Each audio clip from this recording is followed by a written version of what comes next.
Hello everyone, আসসালামু আলাইকুম। আজকে আমি 2টা ডিম এবং কনডেন্স মিল্ক দিয়ে কীভাবে সাদা পুডিং তৈরি করব সেটা আপনাদের সাথে শেয়ার করব। পুডিং তৈরির জন্য এখানে আমি 2টা ডিম ভেঙে নিয়েছি কনডেন্স মিল্ক। তো দেখেন কীভাবে রেডি করি।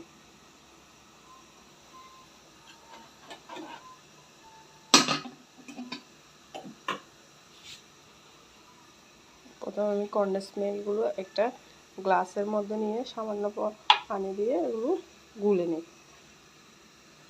এবার কনডেন্স মিল্কগুলো আমি ডিমের মধ্যে অ্যাড করব।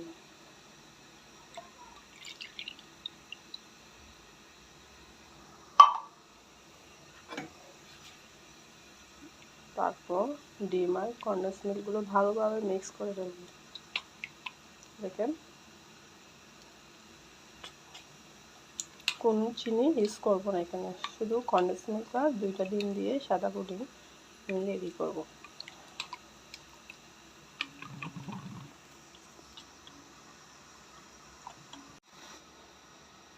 ডিম আর কনডেন্স মিল্কগুলো মিক্স করা হয়ে গেছে। এবার আমি চুলাতে একটা হাঁড়িতে গরম পানি বয়েল হতে দেব। যখন গরম পানিগুলো বয়েল হয়ে যাবে তখন এর মধ্যে আমি ডিম আর কনডেন্স মিল্কের মিশ্রণগুলো দিয়ে দেব। দেখেন আমি চুলার মধ্যে গরম পানি দিয়েছি। যখন পানিগুলো ফুটবে এর মধ্যে একটা স্টিম বসে, তারপর এর মধ্যে একটা বাটি বসাবো। তারপর দুধ আর কনডেন্স মিল্ক আর ডিমের মিশ্রণগুলো এর মধ্যে ঢেলে দেব। সাদা পুডিং রেডি করবো, সেজন্য কোনো ক্রামের এখানে ইউজ করিনি,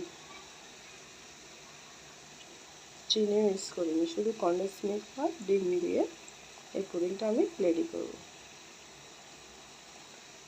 এই পুডিংটা রেডি হতে 20 মিনিট লাগবে। তো 20 মিনিট পর আমি আপনাদের সাথে আবার ফিরে আসতেছি। সো দেখেন আমার পুডিং রেডি। এখন আমি পুডিংটাকে চুলা থেকে নেমে ঠান্ডা দেব।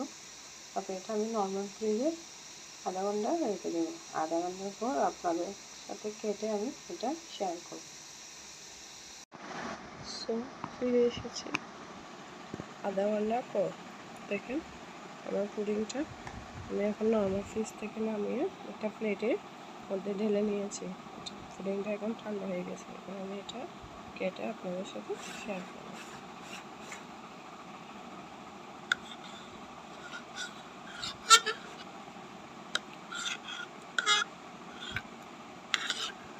সো আপনাদের থেকে যদি আমার রেসিপিটা ভালো লেগে থাকে অবশ্যই বাসায় রেডি করে দেখবেন যে পুডিংটা অনেক টেস্টি এবং মজা। সো আজকে এতটুকুতে শেষ। খুদা হাফেজ।